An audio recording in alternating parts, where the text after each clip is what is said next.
ప్రసన్న, లిఖిత, జుత్తులు మారి కదా మీకు బాగా నచ్చిందరా?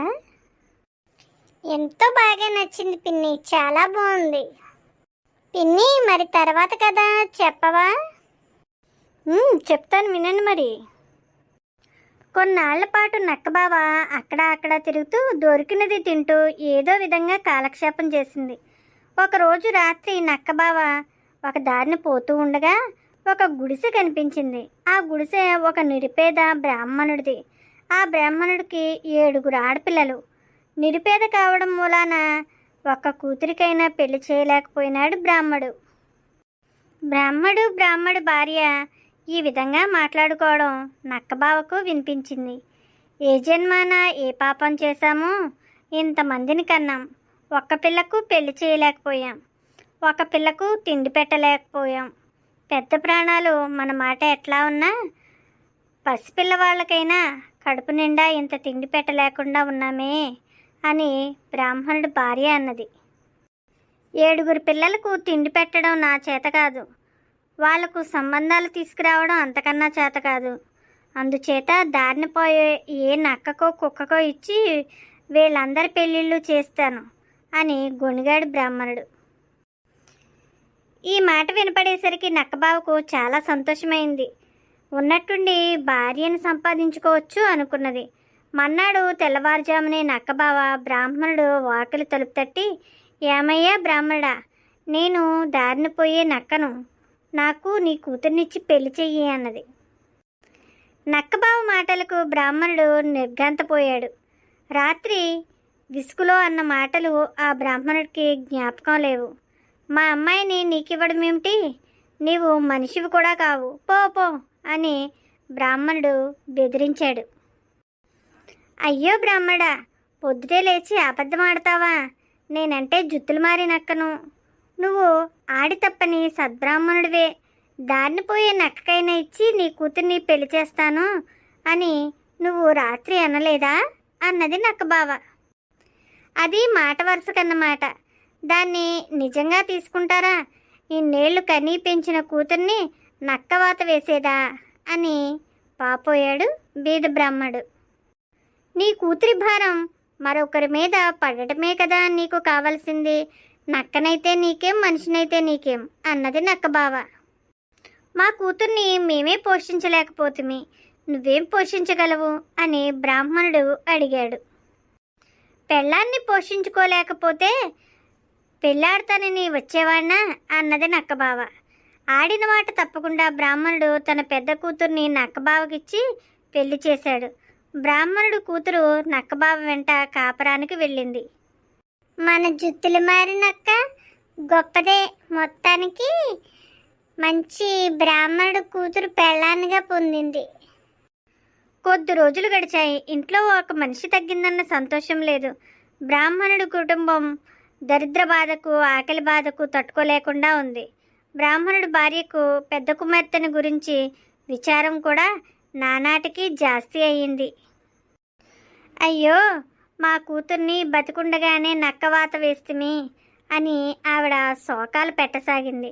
తన కూతురు ఎట్లా ఉన్నది చూడటానికి బ్రాహ్మణుడు ప్రయాణమయ్యాడు. తన మామగారు తన కోసం వస్తున్న సమాచారం కనిపెట్టి నక్కబావ ఎదురు వచ్చి బ్రాహ్మణుడికి ఒక రాతి మీద కూర్చోబెట్టి కుశల ప్రశ్నలు వేసింది. మా అమ్మాయి ఎక్కడా, మీ ఇల్లు ఎక్కడా, కులాసాగా ఉందా, అసలు మా అమ్మాయి జీవించే ఉందా అని బ్రాహ్మణుడు ఆదుర్దాగా అడిగాడు. మీ కూతురు గురించి మీకేమీ చింత అవసరం లేదు, కులాసాగానే ఉంది, ఇక్కడే ఉండండి, ఇప్పుడే తెస్తాను, మీరు మాత్రం మా ఇంటికి రావడానికి వీల్లేదు అని నక్కబావ వెళ్ళిపోయింది. కొద్దిసేపట్లో నక్కబావ బ్రాహ్మణుడు కూతురు తిరిగి వచ్చారు.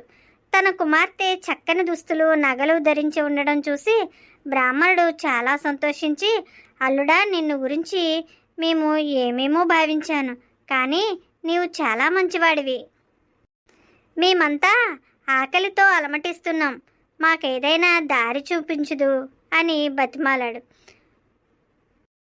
దొంగ తిండి తినే నక్కను, నా దగ్గర మాత్రం ఏముంటుంది, ఒక దానిమ్మ పండును ఇస్తాను, దాన్ని తీసుకొని పోయి దొడ్లో పాతండి, అది త్వరలోనే వృద్ధి అయి మంచి కాపుకొస్తుంది, ఆ పళ్ళు అమ్ముకుంటే మీ దరిద్రం పోతుంది అన్నది నక్క. బ్రాహ్మణుడు నక్కబావ ఇచ్చిన దానిమ్మ పండు తీసుకుని వెళ్ళి ఆ రాత్రే దాన్ని దొడ్లో పాతేశాడు.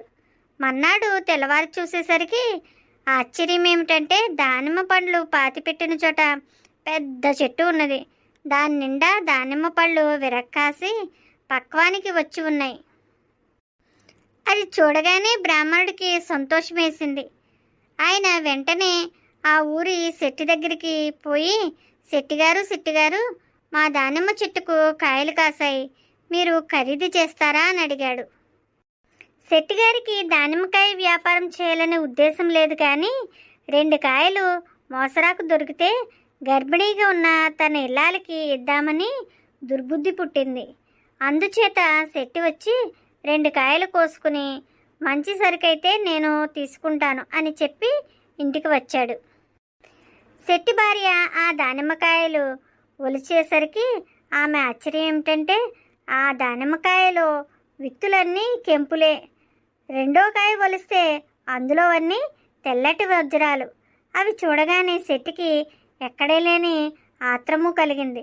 బ్రాహ్మణుడికి ఈ రహస్యం తెలిసేలోపు దానిమ్మ చెట్టు కాయలన్నీ పిందెలతో సహా కొనివేయడానికి శెట్టి బయలుదేరాడు.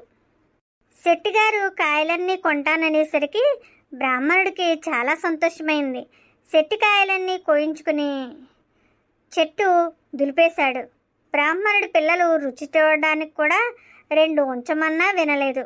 దానిమ్మ గింజలతో కడుపు నిండుతుందా, నేను మీకు కావలసినన్ని సంబరాలన్నీ దానిమ్మకాయల ఖరీదుకు పంపుతాగా అన్నాడు శెట్టి. అల్లుడు చాలా గొప్ప సహాయం చేశాడని బ్రాహ్మణుడి కుటుంబం ఎంతో సంతోషించింది. ఏ రోజుకు ఆ రోజు తెల్లవారేసరికల్లా చెట్టు నిండా దానిమ్మకాయలుండేవి. కోమటి వచ్చి అవన్నీ కొనుక్కొని పట్టుకెళ్ళి బ్రాహ్మణుడి కుటుంబానికి ఆ రోజుకు సరిపోయే స్వయం పాకం పంపేవాడు. ఇట్లా కొంతకాలం గడిచాక ఋతువు అయిపోయి దానిమ్మ చెట్టు కాయలు కాయడం మానేసింది. కోమటి ఇంటి నిండా కెంపులు వజ్రాలు రాసులుగా తయారయ్యాయి. బ్రాహ్మణుడి కుటుంబానికి ఎప్పటి దరిద్రమే మిగిలింది. పిల్లలు మళ్ళీ ఆకలికి అలమటించసాగారు.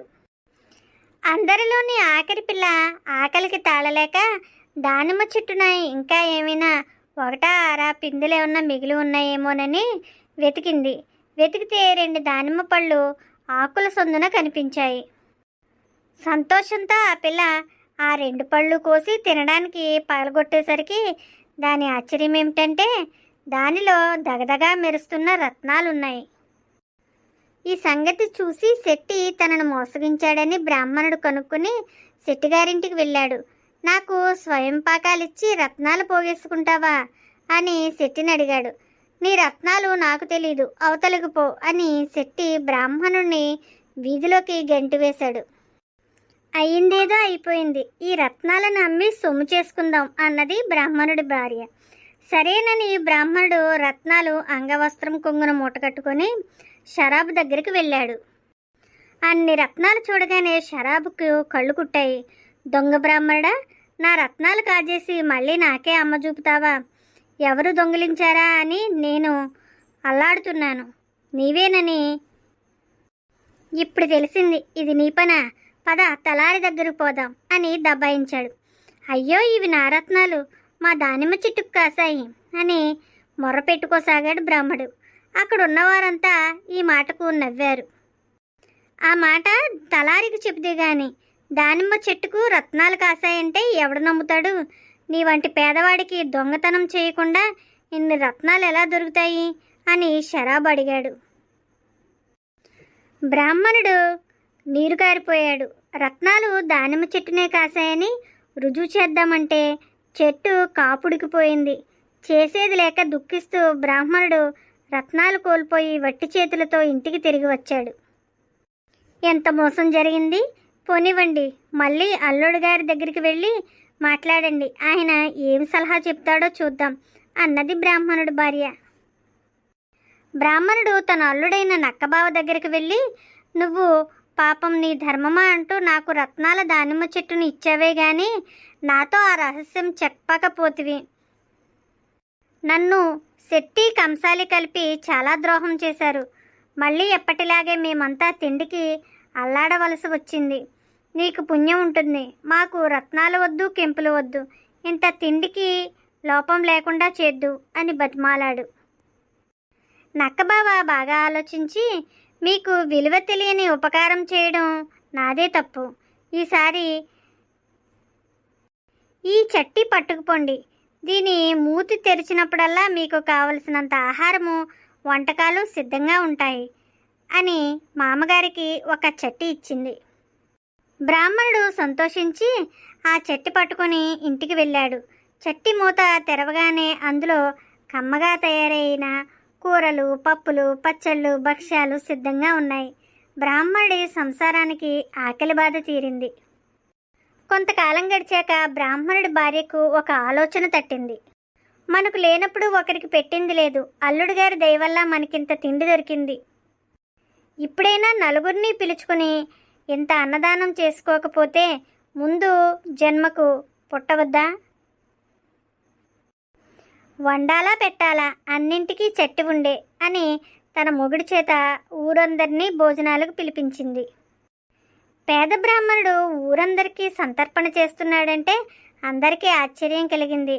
ధనికుల దగ్గర నుంచి తేరగా తిందామని వచ్చారు. పొయ్యిలో నిప్పు రాజేయకుండా చెట్టు మూత తీసి ఊరందరికీ షడ్రసోపేతంగా ఎక్కి తొక్కినట్టు తిండి పెట్టాడు బ్రాహ్మడు. అంతేకాకుండా వచ్చిన అతిథులందరికీ చెట్టు మహత్తు చెప్పి దాన్ని తనకిచ్చిన తన అల్లుడి గొప్పతనాన్ని వేణువుళ్ళ అందరి ముందు పొగిడాడు. బ్రాహ్మణుడి సంతర్పణలో భోంచేసిన వాళ్లలో రాజుగారింట భోజనాలు చేసిన గొప్పవాళ్ళు ఉన్నారు. వాళ్ళు రాజుగారి దగ్గరికి పోయి, మహారాజా ఏమని చెప్పం, మన ఊళ్ళో ఉన్న ఒక బేద బ్రాహ్మణుడి దగ్గర ఒక చట్టి ఉంది. దాని మూత తీసినప్పుడల్లా అందులో నుంచి అత్యద్భుతమైన వంటకాలు వస్తాయి. వాటి ముందు నలభీమ పాకాలెందుకు? అది నిజంగా తమ బోటి ప్రభువుల దగ్గర ఉండవలసిన చట్టి కానీ పేద బ్రాహ్మణుడి దగ్గర ఉండవలసినది కాదు. ఆ బ్రాహ్మణుడు రోజు సంతర్పణ చేయగలడు. అప్పుడు మీ విందులకు ఎవరు వస్తారు అని చెప్పారు. రాజు వాళ్ళ మాటలు వెంటనే నమ్మక బ్రాహ్మణుడి ఇంటికి చట్టి చూడటానికి స్వయంగా బయలుదేరి వెళ్ళాడు. తాను విన్నదానిలో అబద్ధం ఏమీ లేదని తెలుసుకుని రాజుగారు తన నౌకర్ల చేత బ్రాహ్మణుడి చెట్టుని తన వెంట తీసుకుని వెళ్ళాడు. మళ్ళీ బ్రాహ్మణుడు యథాస్థితికి వచ్చాడు. రెండో పూట తిండికి లేదు. ఊళ్ళో వాళ్లకు సంతర్పణ చెయ్యమన్నందుకు భార్యను తిట్టాడు. భార్య మాట విన్నందుకు తనను తాను తిట్టుకున్నాడు. ఊళ్ళో అందరికీ ఈ విషయం తెలిసింది. నిన్న గొప్పగా అందరికీ విందు చేశాడు, ఈవేళ మింగడానికి మెతుకులేదు అని అందరూ బ్రాహ్మణ్ణి చూసి నవ్వుతున్నారు. ప్రపంచానికి కృతజ్ఞత లేదు. తప్పేది లేక బ్రాహ్మణుడు మళ్ళీ అల్లుణ్ణి వెతుక్కుంటూ బయలుదేరాడు. నక్క బావ దారిలో బ్రాహ్మణ్ణి కలుసుకుని సమాచారం అంతా విని, మామగారు, మీకంటే వెర్రి బ్రాహ్మణ్ణి నేనెక్కడా చూడలేదు. తినడానికింత ఉన్నప్పుడు నెమ్మదిగా ఉండక మీకు ఈ సంతర్పణలు గొప్పలు ఎందుకు? అయినదేదో అయిపోయింది. ఈసారి ఇంకో చట్టి ఇస్తాను. దాన్ని పట్టుకెళ్ళి మీకు అపకారం చేసిన వాళ్ళందరినీ శిక్షించి మీ సొమ్ము రాబట్టుకోండి. ఈ చట్టిలో కర్ర తాడు ఉన్నాయి. మూత తీసినప్పుడల్లా అవి పైకి వచ్చి మీరు కట్టివేయమన్న వారిని కట్టివేసి కొడతాయి అని చెప్పింది నక్కబావ.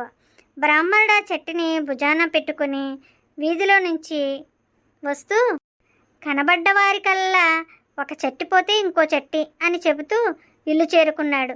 మర్నాడు బ్రాహ్మణుడు మళ్ళీ ఊరంతా తిరిగి, మీరంతా మా ఇంటికి దయచేయాలి. మా కొత్త చెట్టి ప్రభావం చూసి తీరవలసిందే గాని చెప్పనలవి కాదు అని పిలిచాడు. వెనుకటిలాగే ఊరంతా బ్రాహ్మణుడి ఇంటికి చేరారు. బ్రాహ్మణుడి ఆహ్వానం అందుకుని రాజుగారు కూడా వచ్చారు. అందరూ పంక్తులు తీరి కూర్చున్నారు.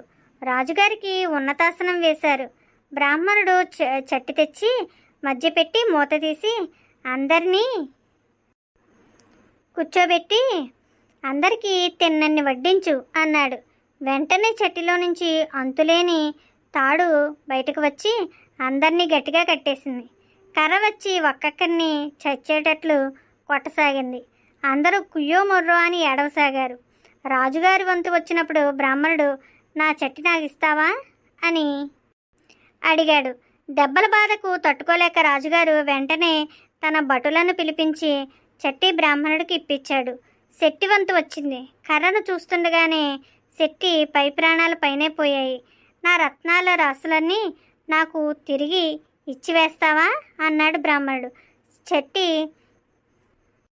దెబ్బలకు భయపడి వెంటనే ఇస్తాను బాబో ఇస్తాను అని ఏడ్చాడు. కంసాలిని కూడా బ్రాహ్మణుడు బాగా శిక్షించి తనను దోచుకున్న వారికి వేళాకోళం చేసిన వారికి కూడా బాగా బుద్ధి చెప్పాడు. బ్రాహ్మణుడు కష్టాలు గట్టెక్కాయి. ఇప్పుడు బ్రాహ్మణుడు పూరె గుడిసెలో ఉండడం మానేసి అష్టైశ్వర్యాలతోనూ తులతూగుతున్నాడు. అయితే బ్రాహ్మణుడికి ఒక అనుమానం తట్టింది. మనకింత ఉపకారం చేసిన అల్లుడు సామాన్యమైన నక్క కాదు, ఇందులో ఏదో రహస్యం ఉండాలి, అదే ఏమిటో తెలుసుకుందాం అని బ్రాహ్మణుడు తన కుటుంబంతో సహా నక్కబావ ఉండే చోటుకి వెతుక్కుంటూ బయలుదేరాడు. నక్కబావ ఉంటున్నది ఒక రహస్యమైన గుహ. బ్రాహ్మణుడు సకుటుంబంగా అక్కడికి వెళ్ళాడు. అది వరకల్లా తన ఇల్లు తెలియకుండా దాచిపెట్టిన నక్కబావకు ఇప్పుడు మామగారి మీద అభిమానంతో గుహలోపలికి తీసుకుని పోయింది. గుహలోపల పెద్ద భవనం ఉంది. అంతటా దీపాలు వెలుగుతున్నాయి. ఎక్కడ చూసినా రత్నాలే. ఇది చూసి అందరూ ఆశ్చర్యపడ్డారు. నక్కకు ఇటువంటి ఇల్లు ఎట్లా వచ్చింది ఎవరికీ తెలియలేదు. అయితే నక్కబావ రహస్యం బ్రాహ్మణుడు కడసారి కూతురు కనిపెట్టింది. అతనొక రాజకుమారుడు. అతనికి నక్కలాగా సంచరించడం సరదా. అందుచేత బయటకు వచ్చినప్పుడు నక్క శరీరంలో పరకాయ ప్రవేశం చేసి తిరుగుతూ ఉంటాడు. తన గుహలోనికి వెళ్ళినప్పుడు మామూలు మనిషి అయిపోయి నక్క శరీరాన్ని భద్రంగా దాస్తూ ఉంటాడు. ఇది కనిపెట్టి బ్రాహ్మణుడి ఆఖరి కూతురు తన బావగారు స్నానం చేస్తూ ఉన్న సమయంలో నక్క శరీరాన్ని కాస్త కాల్చివేసింది. అంతటితో నక్కబావ కథ కంచికి వెళ్ళింది. మనం ఇంటికి వచ్చాం. ఓహో, అయితే నక్కబావ పెద్ద రాజకుమారుడా? పూర్వం కథలన్నీ ఇలాగే ఉండేయర్రా. బాగుంది కదా నక్కబావ కదా. ఈ నక్క కథ వాస్తవానికి ఎంతో దూరంగా ఉన్నప్పటికీ వినడానికి ఆసక్తిగా ఉంటుంది. అందుకే పిల్లలు ఇలాంటి కథలు ఎంతో ఇష్టపడతారు. ఫ్రెండ్స్, మా చందమామ కథల్లో జుత్తులు మారే నక్క కథ మీకు నచ్చిందా? నచ్చితే తప్పకుండా లైక్ చేయండి, షేర్ చేయండి, సబ్స్క్రైబ్ చేయండి, కామెంట్ చేయండి. ఈ రోజుతో జుత్తులు మారి నక్కబావ కథ అయిపోయిందండి. మరో కథతో మీ ముందుకు వస్తాను. మీ జై విహారీ.